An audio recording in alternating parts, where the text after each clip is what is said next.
আবার তথ্য অধিকার বিনাশ করার মতো অনেক আইন হয়েছে। আপনারা সাইবার সিকিউরিটি অ্যাক্ট জানেন, এটা এমন একটা আইন, আমার কাছে আশ্চর্য লাগতো, আমি মানে হতবিহ্বল হয়ে যেতাম যে কোথায় কি তৎকালীন প্রধানমন্ত্রী নামে কি বলেছে। এটার জন্য একই সাথে আদালতে নির্দেশ এসেছে একই ব্যাপার, একটা মার্ডার হলেও আপনি দুইটা মামলা করতে পারেন না, পারবেন? একটা মার্ডার হলে দুইটা মামলা করতে পারবেন না। তো মাহফুজা নাম কি বলেছিল, ওই একই কথাতে 80টা মামলা হয়ে গেল। এটা কোনো দেশের বিচার বিভাগ এটা অ্যালাউ করতে পারে? এটা সম্ভব? একই কারণে 80টা জায়গায় মামলা হবে। আবার যিনি আক্রান্ত হয়েছেন বলা হচ্ছে, যার মানহানি হয়েছে, উনি মামলা করতেছেন না, ভুরুঙ্গামারি ছাত্রলীগের একটা কর্মী মামলা করে দিচ্ছে। অরাজকতার একটা জঘন্যতম উদাহরণে পরিণত হয়েছিল বাংলাদেশ। এগুলি আমরা যেন কখনো ভুলে না যাই, সো দ্যাট এটা যেন কখনো বাংলাদেশে আর ফিরে না আসে। এই জন্য আমাদের সরকারের পক্ষ থেকে আমরা তথ্য অধিকার বিরাশী যেই সমস্ত আইন ছিল, যে সমস্ত আইন করার পরিকল্পনা ছিল, সেগুলি বাতিল করার চেষ্টা করব, ক্ষেত্র বিশেষে সংশোধন করতে হবে।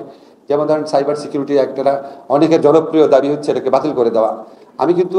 আমি যখন লেখালেখি করেছি আমি কখনো বাতিল করতে বলি নাই, কারণ এখানে দুই ধরনের অপরাধ আছে। একটা হচ্ছে কম্পিউটার অফেন্স, একটা হচ্ছে স্পিচ অফেন্স।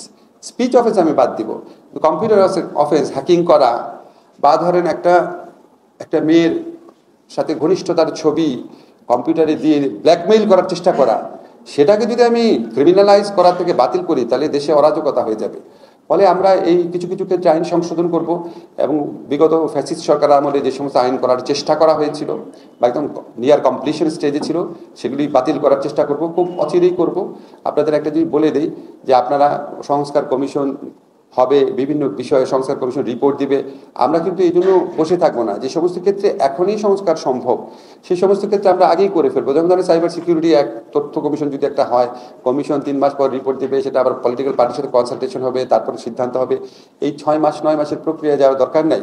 কিছু ক্ষেত্রে আমাদের সমাজে ইতিমধ্যে ঐক্যমত্য প্রতিষ্ঠিত হয়েছে যে সাইবার সিকিউরিটি একটা থরো একটা অ্যামেন্ডমেন্ট দরকার, রিফর্ম দরকার।